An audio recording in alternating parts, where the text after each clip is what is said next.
Breaking news.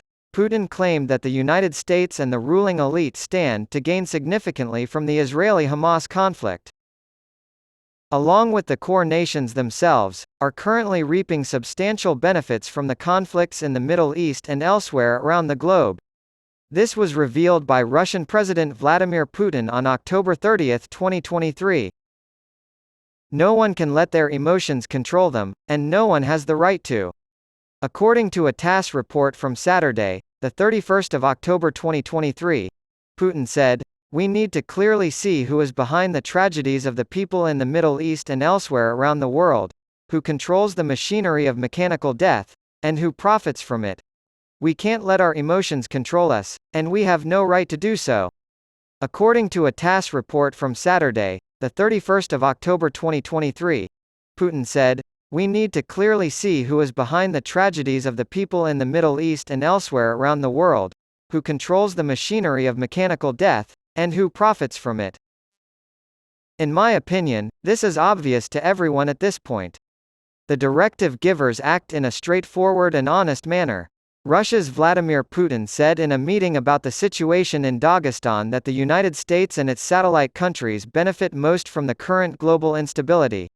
Masses reportedly stormed the Dagestan airport in Russia on Monday, October 29, in search of Jewish or Israeli refugees fleeing the conflict in the Middle East. The United States' status as a global superpower is waning, and everyone can see it and understand it, even if they only look at global economic trends. Pax Americana, Dunia America, with a single hegemon running amok are all doomed to fail, he said. This, he added, is why the United States actively seeks to destabilize relations with Russia and other adversaries by means of fostering a climate of fear. After the bombing of a bandstand in southeastern Dagestan, Putin met with security officials and law enforcers and claimed that the situation in the Middle East was being exploited by «para de longue géopolitique» for their own ends.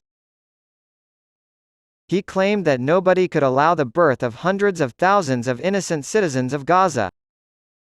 Putin also noted the use of various strategies, such as «kebahangan», «provokasi», and «teknologi kanji dalam agresi psikologis dan informasi», to exploit instability in the Far East and regional conflicts for the purposes of destabilization and massacre Russia's diverse and multi-religious populace.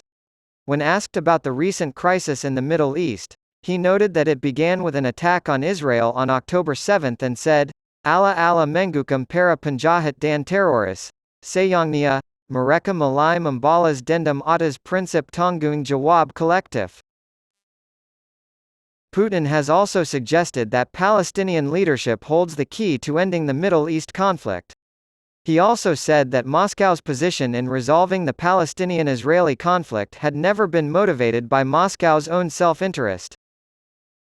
According to a TASS report from Saturday, the 31st of October 2023, Putin said, "There has never been any self-interest, intrigue, or propaganda in our approach to the situation in the North Caucasus, unlike in the West."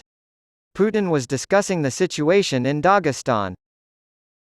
Kami sudah menyatakan dan kami, kembali, menyatakan posisi dengan jelas, yang tidak berubah setiap tahun, kunci penyelesaian konflik ini terletak pada pendirian negara Palestina yang berdaulat, independen, dan merdeka, Putin told reporters.